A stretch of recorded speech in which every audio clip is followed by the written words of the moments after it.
చంద్రబాబు గారి మీద కేసులు ఉన్నాయి. ఆయన కోర్టుల నుంచి స్టేలు తెచ్చుకుని ఆయన పబ్బం గడుపుతున్నాడు. 18 కేసుల్లో ఆయనకి స్టేలు ఉన్నాయని చెప్పి వైసీపీ నేతలు పదే పదే విమర్శిస్తూ ఉండేవాళ్ళు మనందరికీ తెలుసు. సరే, ఇటీవల కాలంలో అయితే ఆ విమర్శలు పాత విమర్శలు చేయలేదు, ఎందుకంటే కొత్త కేసులే పెట్టారు కాబట్టి వాటినే విమర్శించుకున్నారు అనుకోండి. అయితే ఈరోజు ఎన్నికల సందర్భంగా తన ఎన్నికల అఫిడవిట్లో కేసుల వివరాలు మొత్తం కూడా పోసగుచ్చినట్లుగా వివరించడం జరిగింది. మొత్తంగా చంద్రబాబు గారి మీద 24 కేసులు ఉన్నాయి. మీరు అనుకోవచ్చు, అదేంటి మరి కేసులు ఉన్నాయి కదా, మరి చంద్రబాబు గారి మీద ఏమీ లేవన్నట్టుగా నువ్వు చెబుతున్నావేంటని మీ అందరికీ అనుమానం రావచ్చు. 24 కేసులు ఉన్నమాట వాస్తవమే, కానీ అందులో జగన్మోహన్ రెడ్డి పెట్టిన కేసులు 22 కేసులు. ఇప్పుడు చెప్పండి, చంద్రబాబు గారి మీద గతంలో వాళ్ళు విమర్శలు చేసినట్టు కేసులున్నాయా అంటే లేవనే చెప్పాలి. 24 కేసులు మొత్తంగా ఉంటే 22 కేసులు ఈ 5 ఏళ్లలో జగన్మోహన్ రెడ్డి చంద్రబాబు గారి మీద పెట్టిన కేసులు.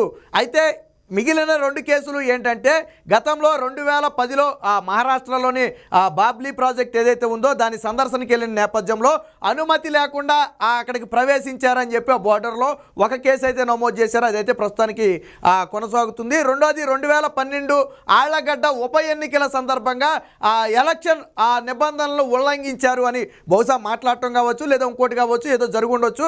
సో దానికి సంబంధించిన కేసు మాత్రమే ఇంతకు ముందు ఉన్నాయి. మిగిలిన జగన్మోహన్ రెడ్డితో సహా, లక్ష్మీ పార్వతితో సహా, విజయమ్మతో సహా, రాజశేఖర్ రెడ్డితో సహా అనేక మంది, ఉండవల్లి అరుణ్ కుమార్ కూడా కేసేశాడు. ఆ కేసులన్నీ కూడా పూర్తిగా కొట్టేశాయి. చంద్రబాబు గారి మీద ఎటువంటి అవినీతి అక్రమాస్తుల కేసు ఒక్కటి కూడా లేదు. జగన్మోహన్ రెడ్డి పెట్టిన కేసులు పక్కన పెడితే మరి నిన్న మొన్నటి వరకు చంద్రబాబు మీద కేసులు అని మాట్లాడిన వాళ్ళు సమాధానం చెప్పాలా? అంటే 40 ఏళ్ల రాజకీయ జీవితంలో తన మీద మచ్చలేదు కాబట్టే ఈరోజు చంద్రబాబు గారి మీద ఇప్పుడు జగన్మోహన్ రెడ్డి కేసులు పెట్టి ఆ కేసుల్ని చూపించి సునకానందం పొందుతున్నాడు. మరి అదే జగన్మోహన్ రెడ్డి కేసులు తీసుకుందామా?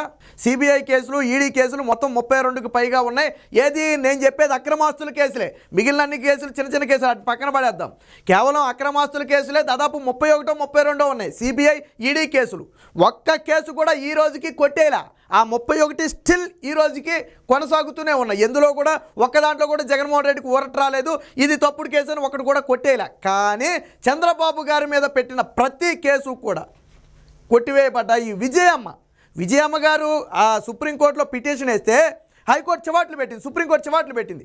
మీరు వెనక్కి తీసుకుంటారా లేకపోతే మమ్మల్ని ఆదేశం వెళ్ళమంటారా అని చెప్పి ఘాటుగా హెచ్చరిస్తే, అంటే మీరు సాక్ష్యాధారాలు లేని కేసులు తీసుకొచ్చి మా ముందేసేసి మీరు విచారించమంటే సాక్ష్యాధారాలు లేకుండా ఎలా విచారిస్తాం వీటిని చెప్పి కోర్టు ఆగ్రహం వ్యక్తం చేసి టైం కూడా ఇచ్చింది అప్పట్లో విజయమ్మకి. ఎందుకు?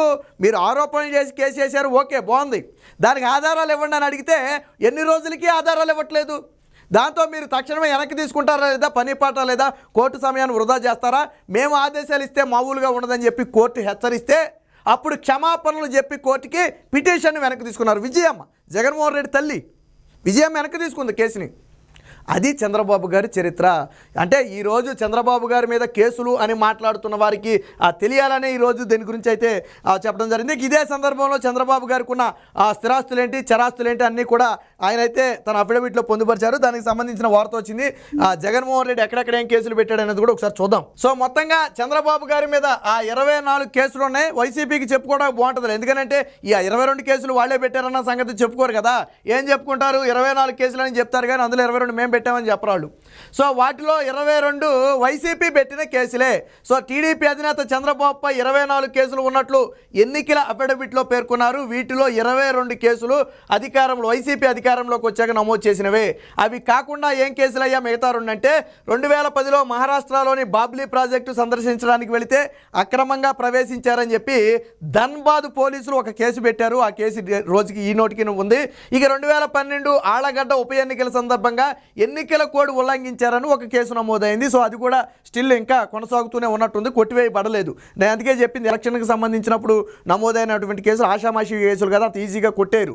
చంద్రబాబు గారి మీద వేసిన అక్రమాస్తుల కేసులన్నా కొట్టేశారు, కానీ ఎలక్షన్ కేసు ఇంకా స్టిల్ ఈ రోజుకి నడుస్తుందంటే అంత తీవ్రమైన కేసులు అవి. సో అదొక కేసు. ఇక మిగిలిన 22 కూడా వైసీపీ 5 ఏళ్లలో పెట్టినవే. అందులో 2020లో 5 కేసులు, 2021లో 9 కేసులు, 2022లో 2 కేసులు, 2023లో 6 కేసులు, అంటే 2022లో కరోనా టైంలో టైంలో ఉన్నట్టున్నాం కదా, పాపం కేసులు పెట్టడానికి కుదరలేదాడు. ఆ రెండు కూడా నాకు తెలిసి ఏదో కరోనా గురించి మాట్లాడితే పెట్టినట్టుగా ఉన్నారు. 2023లో 6 కేసులు పెట్టారు. ఇక మంగళగిరి సిఐడి పోలీస్ స్టేషన్ పరిధిలో 8 కేసులు ఉన్నాయి. 2023లో 2, 22లో 1, 24లో 3, 2020లో 2 కేసులు సిఐడి పోలీసులు నమోదు చేశారు. ఇక కరోనా రెండవ దశలో చంద్రబాబు 440K వేరియంట్ గురించి మాట్లాడి ప్రజల్లో భయాందోళన కలిగించారని చెప్పి అప్పుడు గుంటూరు టౌను, అలాగే అరండల్పేట, పర్నాడు జిల్లా నరసరావుపేట, అలాగే కర్నూలు 1 టౌన్లో ఒక్కొక్కటి చెప్పిన మొత్తంగా 3 కేసులు నమోదాయి. నేను ఇందాకే చెప్పా, చంద్రబాబు గారు అప్పుడు కరోనా సమయంలో ఈ 440K వేరియంట్ అనే ఒక వేరియంట్ ఉందని చెప్పి దాని గురించి ఏదో మాట్లాడితే అదిగో ప్రజల్లో మీరు భయం కలిగించేశారు, ప్రజల్ని భయాందోళనకు గురి చేసేశారు, మేమే కేసు పెడతాం, పెట్టేశారు ఆల్రెడీ. అయ్యి చంద్రబాబు గారి మీద పెట్టిన కేసులు. ఇక 3 కేసులు. ఇక వ్యాక్సిన్లు అందుబాటులో లేవని చెప్పినందుకు కూడా విజయవాడ నగరంలోని సూర్యాపేట పోలీస్ స్టేషన్లో ఒక కేసు. అంటే నాడు రాష్ట్ర ప్రజలకు ఇవ్వడానికి రాష్ట్ర ప్రభుత్వం దగ్గర వ్యాక్సిన్లు లేవు అన్నందుకు, అవి ఉన్నాయో లేదో సంగతి పక్కన పెట్టండి, లేవు అన్నారని కేసు పెట్టారంట. వీళ్ళు పెట్టిన కేసులు చూస్తే నవ్వురాకి ఏమవుతుంది మరి నాకు అర్థం కాలేదు. సరే, ఇవి నిలబడే కేసులు కాదనుకుంటే వాళ్ళ రేపు కొట్టేస్తారు. కాకపోతే ఈ ఇటీవల పెట్టిన కేసులే కాబట్టి 2-3 ఏళ్ల క్రితం పెట్టిన కేసులే కాబట్టి ప్రస్తుతానికి నడుస్తున్నాయి అనుకోండి, అదొక కేసు. ఇక అన్నమయ్య జిల్లా ముదివేడు, విజయనగరం జిల్లా నెల్లిమర్ల ఆ స్టేషన్లలో హత్యాయత్నం కేసులు ఉన్నాయి. అంటే బహుశా మరి ఈయన ఎవరిని చంపటానికి వెళ్ళిపోయాడో మనకైతే తెలియదు. మరి రాత్రులు ఏమైనా చంద్రబాబు గారు ఆ కత్తులు గొడ్డలో పట్టుకుని ఏదో బాబాయిని వేసేయడానికి ఇల్లు వెళ్ళినట్టుగా ఆయన ఏమైనా వెళ్తున్నాడో ఏమో మరి నాకు తెలియదు. హత్యాయత్నం కేసులు నమోదయ్యాయి. చంద్రబాబు గారి మీదే హత్యాయత్నం కేసులు నమోదయ్యాయి. సాధారణంగా ఆయనకున్న సెక్యూరిటీ ఏంటి, ఆయనకున్న పరపతి ఏంటి, ఆయన ప్రజల్లోకి సాధారణంగా వచ్చే పరిస్థితి ఉందా సెక్యూరిటీ లేకుండా? ఆయనకున్నటువంటి ప్రజాభిమానం ఎలాంటిది? అలాంటి వ్యక్తి మీద హత్యాయత్నం కేసులు పెట్టారు. హత్యాయత్నం అంటే ఏంటి? ఒక వ్యక్తిని మనం చంపడానికి ప్రయత్నించడమే కదా. మరి ఆయన ఎవరిని చంపడానికి ప్రయత్నించడానికి కేసులు పెట్టారో మనకైతే తెలియదు. కానీ సో అవి కేసులు ఉన్నాయి. ఇక ముదివేడు స్టేషన్ పరిధిలో ఆ టీడీపీ శ్రేణుల్ని వైసీపీ కార్యకర్తలపై చంద్రబాబు రెచ్చగొట్టే విధంగా మాట్లాడారని హత్యాయత్నం కేసు ఎలా పెట్టారంటే రెచ్చగొట్టే విధంగా మాట్లాడారట. సో అందుకని హత్యాయత్నం కేసు పెట్టారు. సో ఇవి చంద్రబాబు మీద పెట్టిన కేసులు. ఏంటంటే కరోనా సమయంలో కరోనా 440K వేరియంట్ గురించి మాట్లాడారు, రాష్ట్రంలో వ్యాక్సిన్లు లేవని మాట్లాడారు, అదిగో వైసీపీ కార్యకర్తల్ని కొట్టండి నరకండి అని ఆయన మాట్లాడాడు. వీళ్ళు పెట్టిన కేసులు ఇవి సిల్లీ కేసులు అన్నమాట. ఇవి చంద్రబాబు గారి మీద వీళ్ళు పెట్టిన కేసులు. మరి జగన్మోహన్ రెడ్డి మీద ఉన్న కేసులు ఏంటి?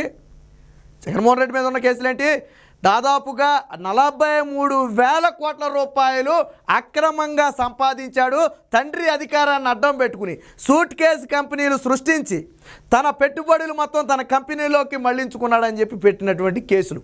ఒక్కడు కూడా కొట్టేలా. కానీ చంద్రబాబు గారి మీద గతంలో పెట్టిన అన్ని కేసులు కూడా కొట్టివేయబడ్డా. నేను ఇందాకే చెప్పినట్టు రాజశేఖర రెడ్డి, విజయమ్మతో పాటు ఉండవల్లి లాంటి అనేక మంది చంద్రబాబు గారి మీద కేసులు వేస్తే ఏ కేసు కూడా ఈ రోజుకి నిలబడలేదు. ఆ లక్ష్మీ పార్వతి కూడా వేసింది. లక్ష్మీ పార్వతి వేసిన కేసుని ఆయన ప్రతిపక్షంలోకి వచ్చాక మొన్న మధ్యనే కొట్టేసి 2 ఏళ్ల క్రితమో మరి ఏడాది క్రితమో అది కూడా కొట్టేశారు. ఆధారాలు లేవు కేసుకి, ఇన్నేళ్ళు గడిచినా కానీ ఈ రోజుకి ఆధారాలు సమర్పించలేదని చెప్పి అది కూడా ఆ పరిమితికి మించిన ఆస్తుల కేసే, అది కూడా కొట్టేయడం జరిగింది. లక్ష్మీ పార్వతి కేసు మొన్నటి వరకు ఉండేది, ఆ కేసు కూడా కొట్టేయడం జరిగింది.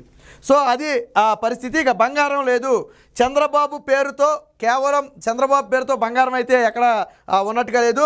సో చంద్రబాబు పేరుతో 4.80 లక్షల స్థిరాస్తులు, 36 కోట్ల స్థిరాస్తులు అయితే ఉన్నట్టుగా పేర్కొన్నారు. ఇక 2,22,500 విలువ చేసే ఒక అంబాసిడర్ కారు ఉంది. ఆయన పేరుతో బంగారం అయితే ఏమీ లేదు. కానీ బ్యాంక్ ఆఫ్ బరోడా నుంచి నారా లోకేష్తో కలిసి 3.48 కోట్ల రూపాయల హౌసింగ్ లోన్ అయితే తీసుకున్నారు, అదైతే ఉంది. అలాగే ఆయన భార్య భువనేశ్వరికి అయితే స్థిరాస్తులు 810 కోట్లు ఉన్నాయి. అంటే అవి హెరిటేజ్కి సంబంధించిన ఆస్తులు. భువనేశ్వర్ గారి పేరు మీద ఉన్నాయి హెరిటేజ్ ఆస్తులు. స్థిరాస్తులు 85 కోట్లు, అలాగే అప్పులు 6 కోట్లు 6.83 కోట్లు ఉన్నట్టుగా అయితే చెప్పడం జరిగింది. చంద్రబాబు గారికి అయితే ఆ కాసు బంగారం కూడా ఉన్నట్టు ఎక్కడ చెప్పలేదు. ఎందుకంటే వాస్తవానికి కూడా మనం ఎప్పుడు ఆయన ఒంటి మీద బంగారం కానీ ఆభరణాలు కానీ ఆ కద్దరు దుస్తులు తప్ప అసలు ఆయనకి ఎటువంటి ఇది కూడా ఉండదు. ఆ చేతికి ఒక రింగ్ లాంటి ఉంటుంది, అది కూడా చాలామంది ఏమనుకుంటారంటే ఆయన ఏదో స్టైల్ కోసం పెట్టుకున్నారు అనుకుంటారు. అదేంటంటే ఆయన హెల్త్ని ట్రాక్ చేసే ఒక మిషన్ లాంటిది అనమాట. సో దాన్ని ఏంటంటే భువనేశ్వర్ గారు దాన్ని ఎప్పుడు ట్రాక్ చేస్తూ ఉంటారు.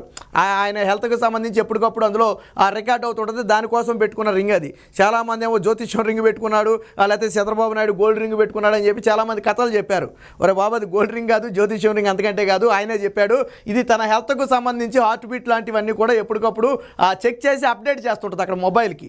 సో ఆ మిషన్ అయితే దానికి సంబంధించిన ఉంగరం అది. సో ఇది మొత్తంగా చంద్రబాబు గారి మీద ఉన్నటువంటి కేసులు.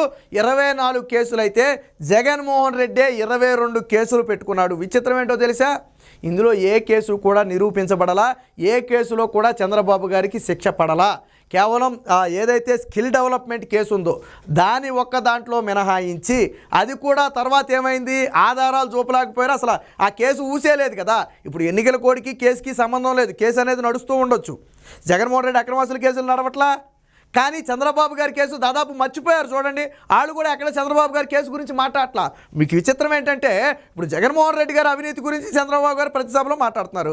మరి చంద్రబాబు నాయుడు స్కిల్ డెవలప్మెంట్లో అవినీతి చేశాడు, వాళ్ళు చెప్పిన 100 కోట్లు 150 కోట్లు చేశాడని కూడా ఎందుకు మాట్లాడట్లేదు అంటే, వీళ్ళు ఆధారాలు చూపించలేక అబాసు పాలయ్యారు కాబట్టి దాన్ని కూడా వీళ్ళు నోరెత్తట్లేదు. రెండోది, కోర్టు కూడా డైరెక్షన్ ఇచ్చినట్టుంది, ఈ కేసుకు సంబంధించి ఎవరు కూడా మాట్లాడొద్దని చెప్పి ఆ కోర్టు కూడా డైరెక్షన్ ఇచ్చింది. సో ఈ నేపథ్యంలో వాళ్ళు ఏంటంటే కక్కలాక మింగలాక అన్నట్టుగా ఉంది వాళ్ళ పరిస్థితి. సో ఇది మొత్తంగా ఆ కేసుకు సంబంధించి. ఏది ఏమైనా చంద్రబాబు గారి మీద కేసులు లేవని ఈరోజు ఎన్నికల అఫిడవిట్ సాక్షిగా బయటపడింది. కేవలం 2 కేసులు మాత్రమే పాత కేసులు ఉన్నాయి. అవి ఏది కూడా అవినీతి అక్రమాస్తులకు సంబంధించిన కేసు కానే కాదు.